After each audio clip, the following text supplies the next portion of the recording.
पर सुनना पड़ेगा सुनने की विधि से, क्योंकि श्रोता भी कई तरह के होते हैं। कुछ होते हैं सोता, कुछ होते हैं श्रोता, और कुछ होते हैं सरोता। होते हैं कि नहीं? सोता तो बहुत अच्छे होते हैं बेचारे, बढ़िया आए और बढ़िया कहीं कूलर की हवा देख ली और सोफे पे लगाई समाधि और 3 घंटे आनंद। महाराज जी लोरी गाए, हम सोए, वो है सोता। जैसे ही लोगों ने जय बोली तो हाँ जय, कुछ हुआ। अच्छा, कथा में बीच बीच में कभी जय बोल दी, कभी ताली बजा दी, तो कोई सो रहा होगा बगल वाला तो कम से कम जाग तो जाएगा, जाग जाएगा कि नहीं? तो इसलिए बीच बीच में कभी ताली बजा दिया करो, कभी जय बोल दिया करो। बोले भागवत महापुराण की, ऐसे बीच बीच में जय बोल दिया। तो एक है श्रोता, जो कथा बड़े भाव से श्रद्धा से सुनता है, वो तो है श्रोता। एक है सोता, और तीसरा है सनोता। सनोता मतलब जो सपारी काटने वाला होता है। वो तो ऐसा कह रहे थे, ये ऐसा कह रहे हैं, वहां ऐसा सुना था, या ऐसा बताया गया है, तो सरोता माने काटने में ही लगे। तो श्रोता बन के कथा सुनेंगे तब कल्याण होगा। नहीं, संख्या कम है। तो श्रीवास्तव जी, एक बार क्या हुआ, एक जगह कथा हो रही थी,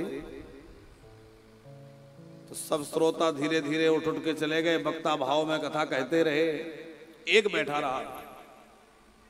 तो 8 घंटे कथा हुई और वक्ता ने कहा कि वाह भाई, श्रोता तो तुम हो। सब चले गए, तुम नहीं गए, क्या गजब के श्रोता हो। वो बोला, महाराज जी वो सब तो ठीक है, पर जिस दरी पे आप बैठ के कथा कर रहे हैं वो मेरी है, इसलिए बैठा हूं। यानी मैं भी कथा के लिए नहीं बैठा।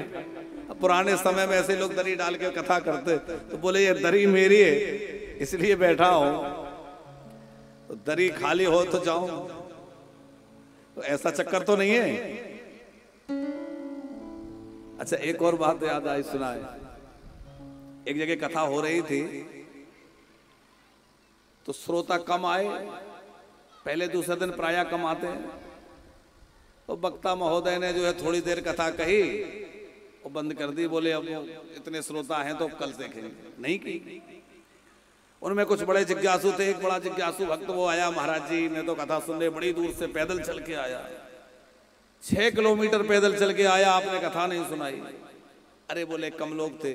तो वो बड़ा श्रद्धालु था, उसने क्या एक तर्क दिया, पंकज जी बोले ये बताओ, किसी के पास 100 घोड़े हों और 99 कहीं चले गए, तो क्या एक को वो खाना पीना नहीं देगा? भाई 100 हैं और 99 चले गए, एक ही है घर पे घुड़साल में, तो एक को भी तो दाना पानी खिलाएगा कि एक को छोड़ देगा? अब इतने कम है तो इसको क्या खिलाएं? तो मैं तो अपनी खुराक लेने आया था। और श्रद्धालु की श्रद्धा देख करके वक्ता का भी भाव बढ़ गया कि भाई कितनी श्रद्धा लेके आया बेचारा। बताओ, अगले दिन कथा कहना शुरू किया तो पूरे 8 घंटे हो गए। फिर वो आया बड़े विनम्रता से हाथ जोड़ के, गुरुजी गजब कथा सुनाई। तो लगा गुरुजी को कि आज तो बड़ा खुश होगा, आज तो खुश हो। बोले खुश तो है, बस एक बात पूछनी थी। क्या? कि किसी के पास 100 घोड़े हों, 99 घूमने गए, एक ही है, तो क्या 100 का चारा एक को ही खिला दोगे? 100 का दाना एक को ही खिला दोगे क्या? बोले नहीं।